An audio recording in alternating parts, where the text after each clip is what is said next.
साथियों, आप लोगों ने देखा था कि कैसे ग्रोक एआई 3 ने भाजपा के बड़े से बड़े नेताओं को एक्सपोज कर दिया था।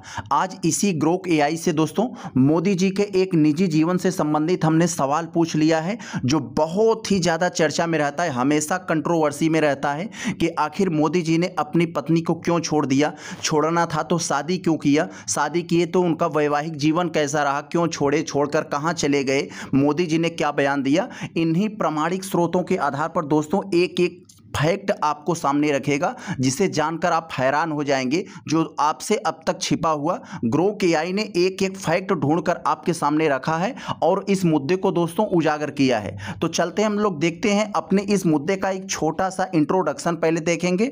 इंट्रोडक्शन के बाद एक एक पॉइंट पर नजर डालिएगा। देखिए ग्रोक एआई ने मोदी जी के इस रिलेशनशिप के बारे में क्या बताता है, जरा देखते हैं। नरेंद्र मोदी जी की पत्नी जशोदाबेन मोदी के साथ उनके वैवाहिक संबंध एक संवेदनशील और निजी विषय है।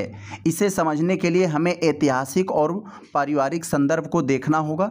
मैं यहाँ उपलब्ध तथ्यों के आधार पर स्पष्ट और निष्पक्ष व्याख्या करूँगा, जो सार्वजनिक स्रोतों से प्राप्त है। ध्यान दें कि यह मोदी के निजी जीवन का मामला है और इसमें राजनीतिक पूर्वाग्रह से बचना महत्वपूर्ण है। तो ये ग्रोक एआई ने अपने इंट्रोडक्शन में बताया। अब हम चलते हैं, एक एक पेज खोलते हैं, देखते हैं क्या कह रहे हैं। दोस्तों पहले पॉइंट में आपको बताने जा रहे हैं कि विवाह का पृष्ठभूमि यानी उसका बैकग्राउंड क्या था, इसके बारे में जरा आप समझ लीजिए। कह रहे हैं कि नरेंद्र मोदी और जशोदाबेन का विवाह 1968 में हुआ था, जब मोदी जी की उम्र लगभग 18 वर्ष थी और जशोदाबेन की उम्र 16 वर्ष।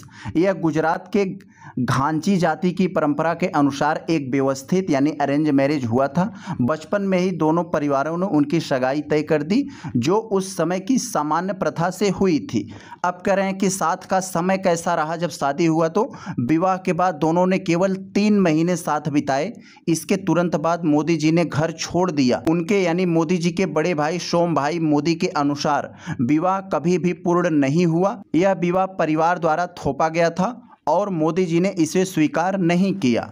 अब अगले पॉइंट में दोस्तों कहने जा रहे हैं कि मोदी जी ने पत्नी को क्यों छोड़ दिया। जो सबसे बड़ा सवाल होता है, या राजनीतिक मंचों पर भी सवाल बनाया जाता है इसे, कि मोदी जी के परिवार और जीवनकारों के अनुसार मुख्य कारण यहाँ पर बताए जा रहे हैं। जब देखते हैं मुख्य कारण क्या है।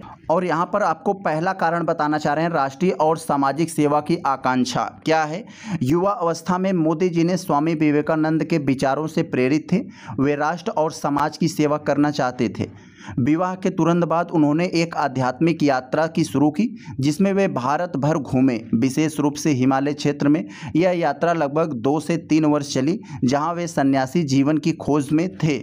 दूसरे पॉइंट में है दोस्तों आरएसएस से जुड़ाव।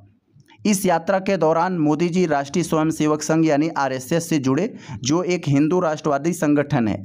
आरएसएस के प्रचारक बनने के लिए ब्रह्मचर्य की आवश्यकता थी, इसलिए उन्होंने वैवाहिक जीवन को त्याग दिया। उनके भाई सोम भाई ने कहा कि यह राष्ट्र सेवा का आंतरिक आह्वान था। अगले पॉइंट में करें दोस्तों, परिवार का समर्थन किस लेवल को प्राप्त था मोदी जी को। जशोदाबेन ने खुद बताया कि अलगाव आपसी सहमति से हुआ था।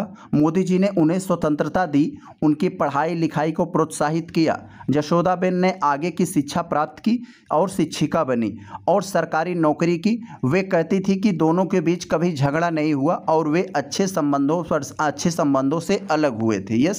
यह छोड़ना कोई नकारात्मक या जबरदस्ती का फैसला नहीं था, बल्कि मोदी जी की यह व्यक्तिगत महत्वाकांक्षा और जीवन दर्शन से जुड़ा था।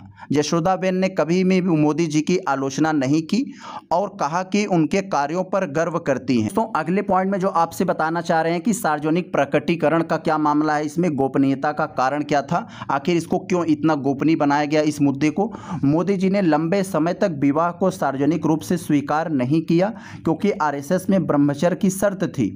चुनावी हलफनामों में पत्नी का कॉलम खाली छोड़ते रहे।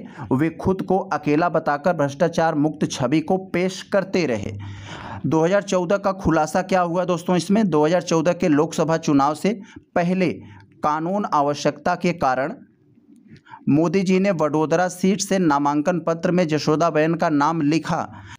यह पहली बार था जब उन्होंने सार्वजनिक रूप से विवाह को स्वीकार किया। इसके बाद राजनीतिक विरोधियों जैसे कांग्रेस ने इसे मुद्दा बनाया, लेकिन जशोदाबेन ने कहा कि वे मोदी जी से नई जिंदगी शुरू करने को तैयार हैं, अगर वे बुलाएं। अब दोस्तों हम लोग देखते हैं कि आखिर जशोदाबेन का वर्तमान जीवन क्या है, कैसा है। जशोदाबेन एक रिटायर्ड स्कूल शिक्षिका हैं जिनकी पेंशन लगभग 14,000 प्रति माह है। वे गुजरात के ऊंझा में अपने भाई अशोक के साथ रहती हैं। वे धार्मिक हैं, प्रार्थना करती हैं और सामाजिक कार्यों में सक्रिय रहती हैं। 2018 में एक कार दुर्घटना में घायल हुई लेकिन बच गई। वे राजनीति से दूर रहती हैं लेकिन मोदी जी के कार्यों का समर्थन करती हैं। उदाहरण के लिए नोटबंदी को उन्होंने एक सकारात्मक बताया था। अब दोस्तों जो कुछ भी हमने ऊपर देखा, जरा उसका निचोड़, उसका कंक्लूजन समझ लेते हैं कि आखिर इन सब बातों का क्या मतलब निकल रहा है। कि मोदी जी ने अपने पत्नी को छोड़ा नहीं बल्कि वैवाहिक जीवन को त्याग कर राष्ट्र सेवा का मार्ग चुना, जो उनकी युवावस्था की महत्वाकांक्षा थी। यह निर्णय उस समय का सामाजिक प्रथाओं और व्यक्तिगत विश्वासों से प्रभावित था। जशोदाबेन ने इसे स्वीकार किया और अपना स्वतंत्र जीवन जिया। आज भी वे अलग अलग जीवन जीते हैं लेकिन कोई कानूनी तलाक नहीं हुआ। यह विषय राजनीतिक बहस का केंद्र रहा लेकिन तथ्य यही बताते हैं कि यह आपसी और सम्मानजनक अलगाव था। तो दोस्तों देखा हमने कितने ही बेहतरीन तरीके से, बहुत ही सरल, सटीक और प्रामाणिक तरीके से इस मुद्दे को आपके सामने रखा।